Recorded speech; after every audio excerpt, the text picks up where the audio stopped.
Assalamu alaikum wa rahmatullahi wa barakatuh. Welcome once again, my friends, to the Muslim Kids Show. I really hope everybody is fine out there. And how's it been like going back to school? Has it been a bit of a weird one, is it? I can imagine. After you've been away for such a long time, I know it can be quite disorientating sometimes, but knowing you kids, you can adopt very quickly and get back into the routine, inshallah. So I hope you've been enjoying your first week back at school. Oh, it'd be nice to hear from you guys how it went, inshallah. Anyway, my name is Khalil Mohammed and I'm going to be your host for today's live show. And you know, when it's live, anything could go wrong or anything can go right. It's going to go right, inshallah ta'ala. It's going to be fine this week. Guys, I want to thank all of you who's been sending in your amazing, fantastic artwork. You have been sending it in, and I know it's been a long time that we've been asking you guys to send work in, and we've not had an opportunity to display it and to talk about each one. But inshallah, next week we're going to print all of them out and we're going to have a bit of a board here, and I'm going to go through each and every one of them with a fine-tooth comb with my critical eye. I'm going to say, oh, that is nice, I really like this, try this and try that. Some of them are even in color, which is fantastic. I know color is something that we've not touched on so far because we've not really had the opportunity to do color and shading. So I'm glad to see that you've taken the initiative and decided to color in your own pictures. That is fantastic. That's what we want. We want creative minds who are going to take a chance creatively, try new things, experiment with different things. It's okay. Also, some of you always been drawing what I've been drawing, which, as I've said before, is fine, is fantastic. We don't want you to be slave in everything I do. So if you're drawing something and it's not even related to what we're doing, no problem, okay? Send that artwork in, inshallah. We're going to be giving you all the email addresses, and for the prizes as well, we've got the competition coming up as well. So remember, keep those artwork coming in. Make sure you never miss any of our shows. Okay, it's going to be awesome.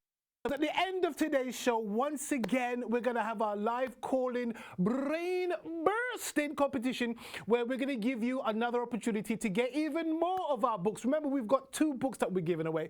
We're giving away the Muslim All-Stars Monster Mayhem and the Muslim Family Coloring Book. Both of them are packed with goodies, and they do give you a lot to think about and a lot to do when it comes to the Muslim Family Coloring Book as well. Great for mums and dads as well. I haven't left anybody out, and we want to make sure that the whole family can sit down together, especially during lockdown, and do something constructive and learn a bit more Islam and use that as a platform to discuss 5 pillars, 25 prophets, Muslim heroes, Muslim sports figures and things of that nature. They're all in there. So guys, remember, we've got a competition coming up a little bit later on.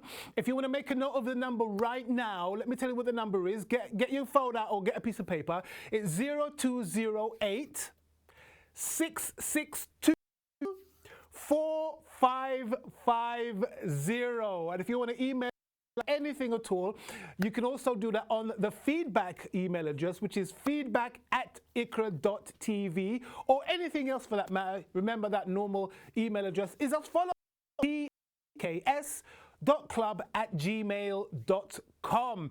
Right? So as I said, we're going to be putting out those bits of artwork next week, inshallah. Inshallah, it's been a bit crazy, but inshallah, we're going to try and get those artworks up, inshallah. And as I said, I was looking over them, I was like, wow, I was very impressed of skill and care that was taken as well. So thank you. And I see you've been following my advice when I said, when you take a picture of your artwork, make sure it's in a well-lit place so we can see all of it as well. So you guys have been doing that. Thank you very, very much. Right, so as usual, I want to let you know what our show is all about. It's not just about us. It's not just about you. It's about Allah subhanahu wa ta'ala, our Lord and Creator. Inshallah, what we've been trying to do is show you the beautiful creation that Allah has given us. And it's really something that is something we should really be marveling over and thinking about every time, because like human beings, you know, we tend to get a bit complacent and just think, no, it's just a bit of space, isn't it? It's just an animal, isn't it? But when we start thinking about how they're put, how the environment works and everything, it's absolutely fantastic. So we really hope that you guys have been learning a lot, because we've got a lot to learn and have been taking in that information, inshallah. Who knows, that information might even come in handy one day. Who knows?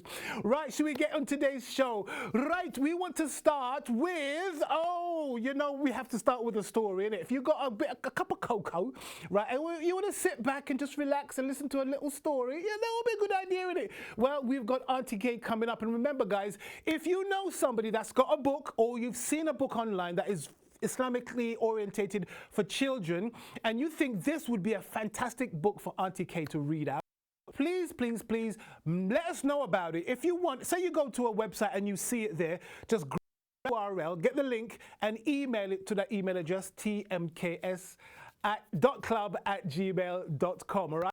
We want to see as many different books with fantastic illustrations as possible.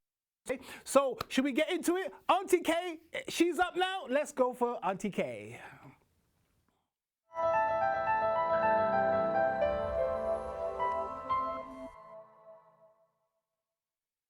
Assalamu alaikum and welcome to Storytime on the Muslim Kids Show with Auntie Kay.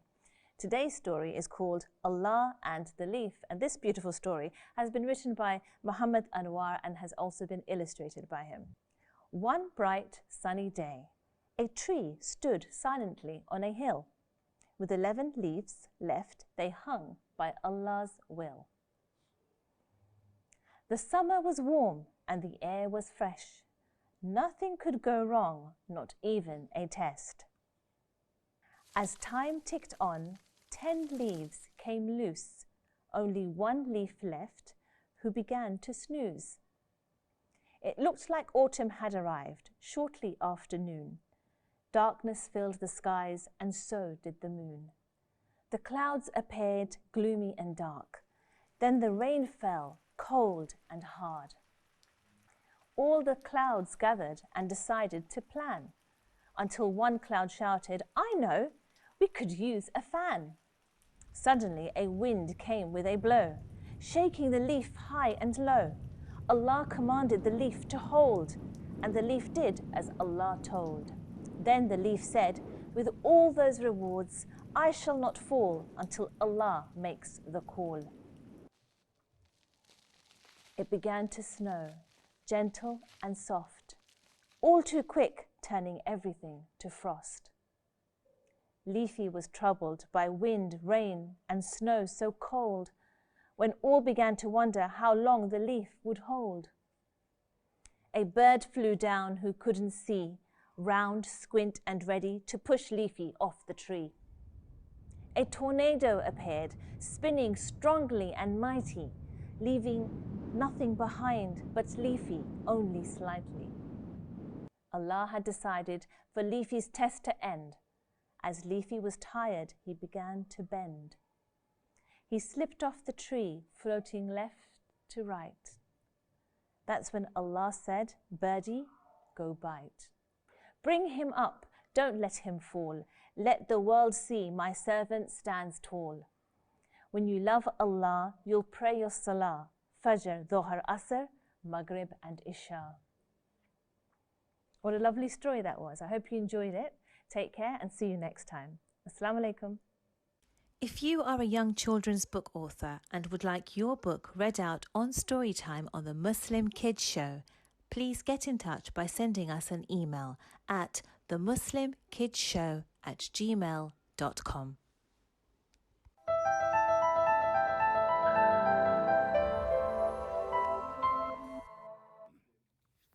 There you go. Thank you very much, Auntie Kay. Once again, reminding you guys, if you've got any books out there that you've seen anywhere, it doesn't matter where it is in the world, actually, which is about internet. Doesn't matter where it is. If you've seen a book, just send us the details. We'll try and get to read that out for us, inshallah. That would be absolutely awesome. Awesome sauce. Right, should we move on now? We've been showing you some different space and things of that nature, and we've got another one for you in a second. But before we do that, just to give you a bit of a taster and to put you in the mood for spacey things, right? Should we get us zooming off into his rocket again? I don't know where he's going. He seems to fly off. I'm not quite sure where he's going, but he's up there somewhere. He's doing something interesting. So let's get into the mood by watching Anas and his space adventure. The Muslim Kids Show.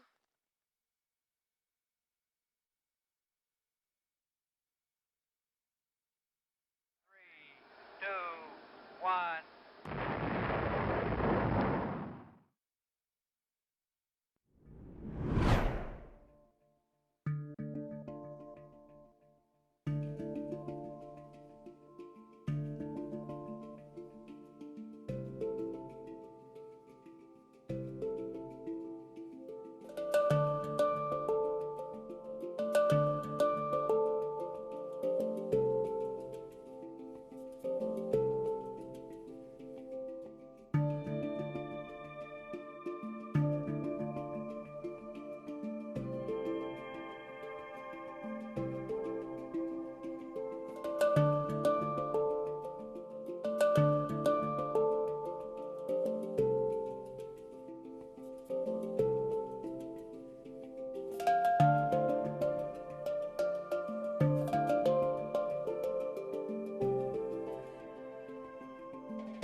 and he's back to Earth, and his friends were there saying, "Oh, well done, Alan. Oh, welcome back." Right, so that was a taster to get you in the mood, because the next video should be quite close to our hearts, because it's about the phases of the moon. No, not the face. The phases of the moon. As you know, the moon does go through different phases. Sometimes it's half a moon. It does go through those different phases. And it's also quite relevant to us as Muslims, because as Muslims we follow the lunar calendar. So we have a different sort of time measurement, if you like. And all of our dates are centered around the phases and the movement of the moon. But the moon is all about that, and it's all about other things as well, like the tides and other things. Werewolves, I don't know about that one.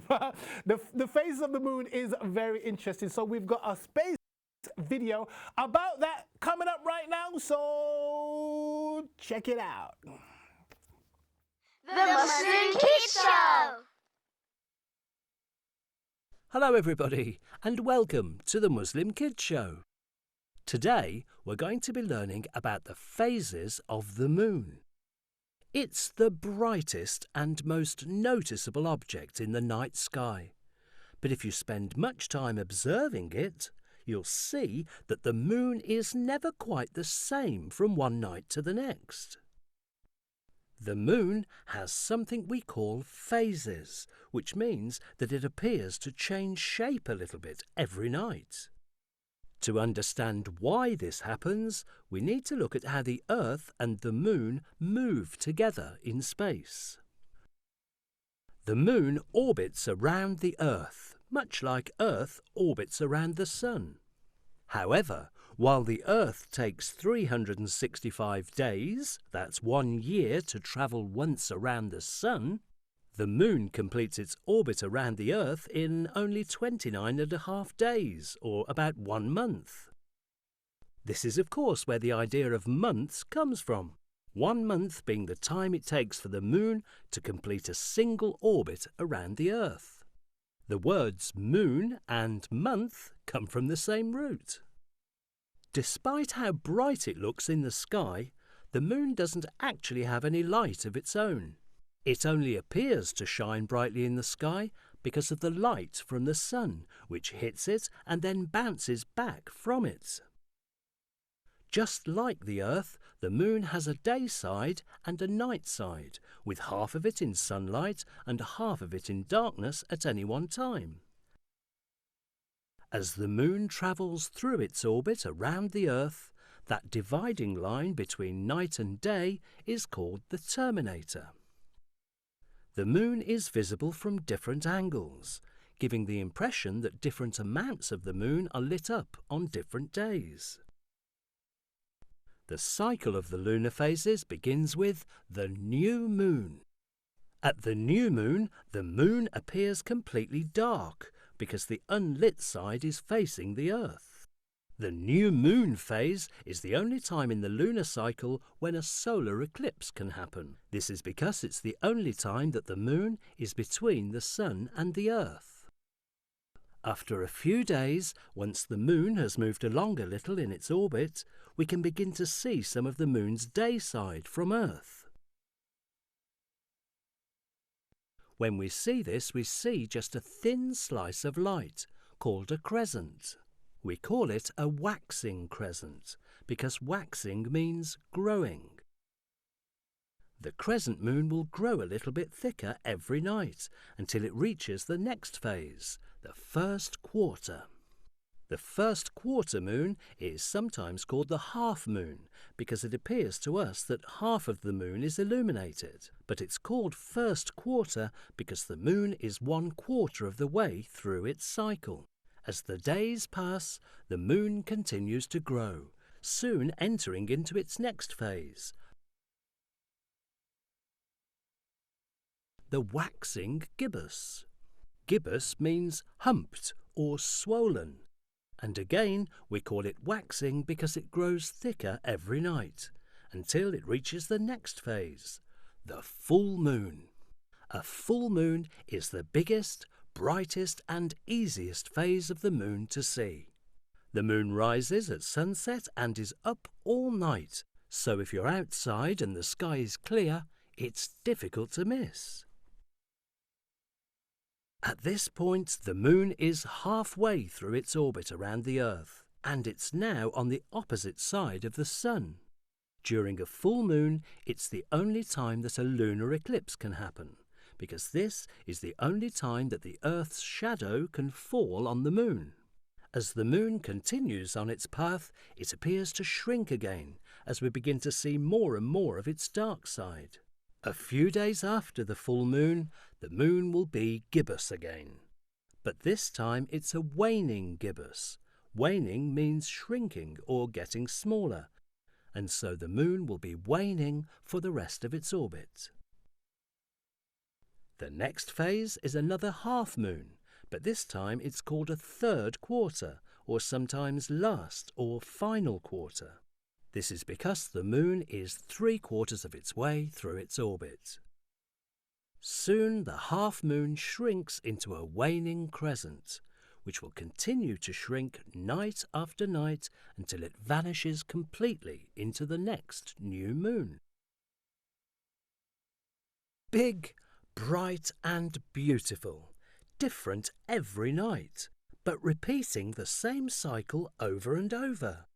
The moon is one of the best objects in the sky to observe, especially for someone just getting started.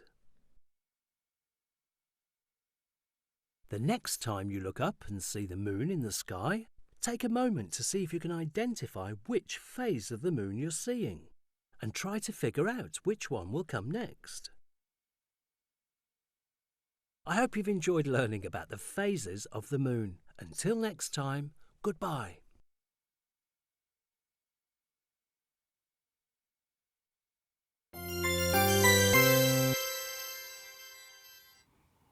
Didn't know the moon could be that fascinating. All these technical terms, gibbous and waning and waxing, very, very interesting. And it's good to know that even though you can only see bits of the moon, it doesn't mean it's not there. The rest of it is still there. It's just that the shadows being cast on it. And you probably knew that anyway, but it's still good to remind ourselves of that little fact there. Right, guys, we're going to go for our break for today. But I want to remind you that a little bit later on, we do have our competition coming up. So please, please, please make a note of that number. It's very important. Otherwise, you won't be able to get through and won't be able to talk to me, you know what I mean?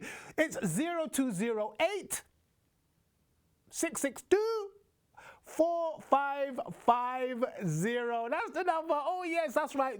0208 662 4550. Put it into your phone right now, okay? A little bit later on, when I say go now, right? That's what we're going to be doing it. So you need to be ready for absolutely anything. We're going to put the 1 minute timer on thing as usual, inshallah, if it works properly, right? And then we're going to go for it. We're going to go for it big time. Right, my friends, we're going to go for a quick break. Hang tight. We'll see you in a short while. Assalamu alaikum.